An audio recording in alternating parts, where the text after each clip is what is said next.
Tijuana is a name that stirs both excitement and concern. This city, located on the border between two worlds, is known for its vibrant culture, delicious food, and closeness to the United States. But behind its lively appearance, there is a darker side.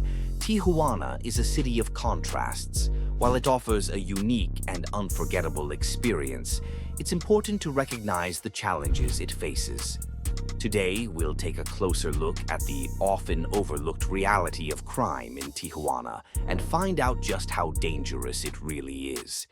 Let's begin the video.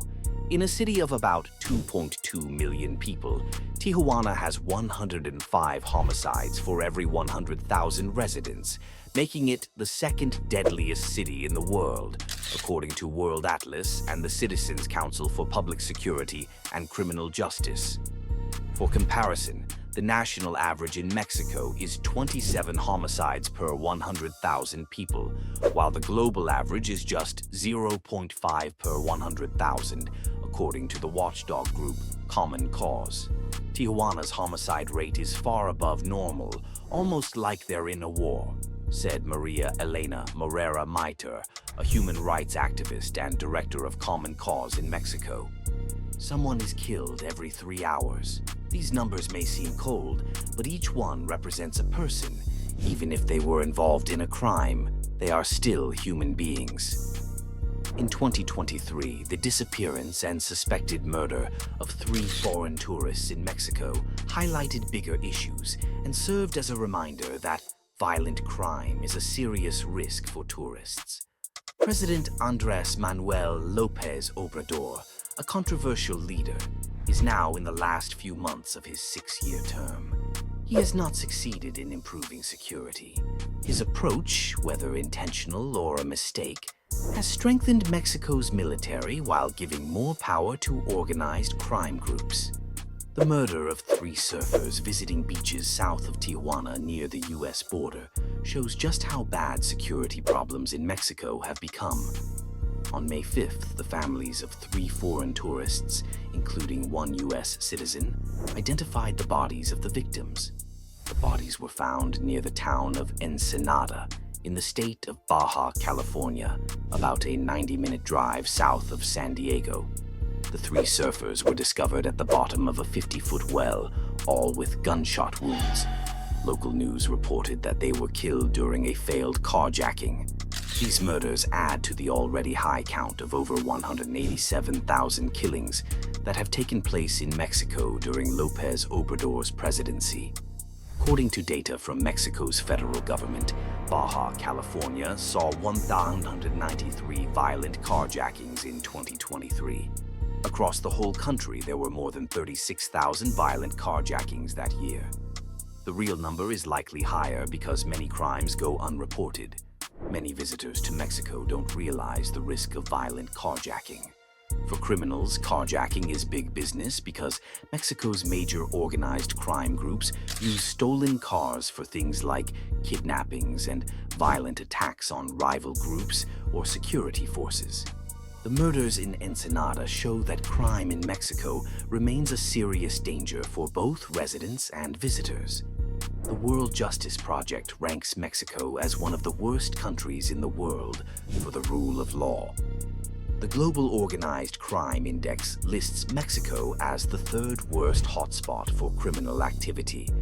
Data from BSI Consulting also shows that Mexico is now the most dangerous country in the world for violent highway cargo truck hijackings.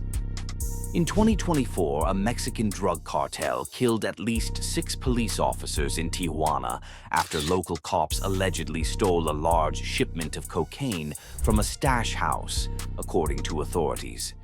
In early December 2023, 5 local Tijuana police officers went to a house in a gated community, claiming they were there to seize drugs after an investigation. However, they never handed over the drugs, according to local news reports. A few days later, a phone call between a local cop and a cartel member was leaked to the media. In the call, the cartel member demanded the return of the stolen drugs. threatening consequences. Since then, at least 6 police officers have been killed and 5 others injured on the streets of Tijuana, raising alarms for law enforcement in the city. The latest officer killed was Kevin Gaxiola, a recent police academy graduate. His body was found naked and tortured next to another man known as El Tommy, who was part of a rival cartel that bought the stolen drugs from the police. Both were found on January 27th, lying next to a pickup truck, and authorities said they were killed by suffocation. In Tijuana, 2 major criminal organizations dominate: the Sinaloa Cartel, led by Ismael El Mayo Zambada, through the Los Arzate brothers, Aquiles and Rene, and the Tijuana Cartel, led by Pablo Edwin Huerta, known as El Flaquito. The rivalry between these cartels has put local police in the middle of a battle for control of Tijuana, as criminal gangs also try to control the police. It's a difficult situation we're in right now, but I can assure you that none of this criminal behavior by our agents is authorized. They are acting on their own, said Sanchez. In Mexico, a police officer is murdered every day on average, according to statistics from the non-profit organization Causa en Común, which tracks crime rates in the country. The state of Guanajuato had the highest number of police officers killed in 2023, with 60 officers murdered. It was followed by Guerrero with 40, Zacatecas with 32, Michoacán with 28, and Jalisco with 24. In our country, it is easy to kill a policeman, and rarely is there an investigation or an arrest, says the latest report from Causa en Común on police killings in Mexico. Despite the heavy news coverage about violent crime, Mexico is gaining global recognition for its cultural influence. Mexico City is now seen as a cultural capital, on par with cities like New York, Tokyo, London, and Paris. However, foreign visitors need to understand that, despite its cultural appeal, Mexico still faces security problems that are not seen in places like the United States, Japan, the UK, or France. Modern Mexico is a mix of contradictions, with some states, including Baja California, Jalisco, Nuevo León, and Estado de Mexico, having a mix of modern development and serious security issues. While it's true that Mexico's biggest crime groups don't typically target tourists for kidnapping or violent attacks, it's important for visitors to understand that organized crime-related violence can still impact ordinary people, including residents and tourists. This is especially true in rural areas outside major cities. Tourists can get caught up in violence when crime groups attack bars, restaurants, and other businesses with gunfire or arson. Violent carjacking is also a significant risk in states like Baja California, Guanajuato, Jalisco, Morelos, Sinaloa, and Estado de Mexico. Morelos is the highest risk state in Mexico for carjackings per capita, followed by Mexico State and Sinaloa. The high number of carjackings in Sinaloa challenges the myth that the Sinaloa cartel doesn't harm innocent civilians. Tourists thinking about renting a car and driving from Mexico City to nearby tourist sites should know that Mexico State, which surrounds Mexico City, recorded 12,704 violent carjackings in 2023. Jalisco, home to popular destinations like Guadalajara, Lake Chapala, and Puerto Vallarta, had 3,360 violent carjackings, the second highest in Mexico.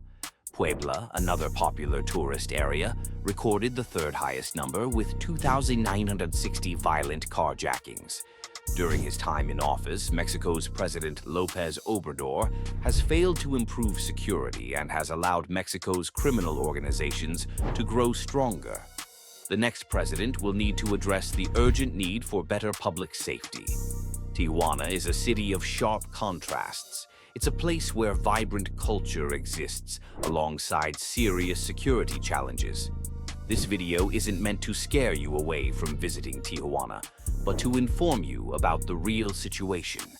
If you found this video helpful, please give it a thumbs up, leave a comment, and subscribe to our channel for more content like this. Your support helps us keep providing valuable information. Thank you for watching.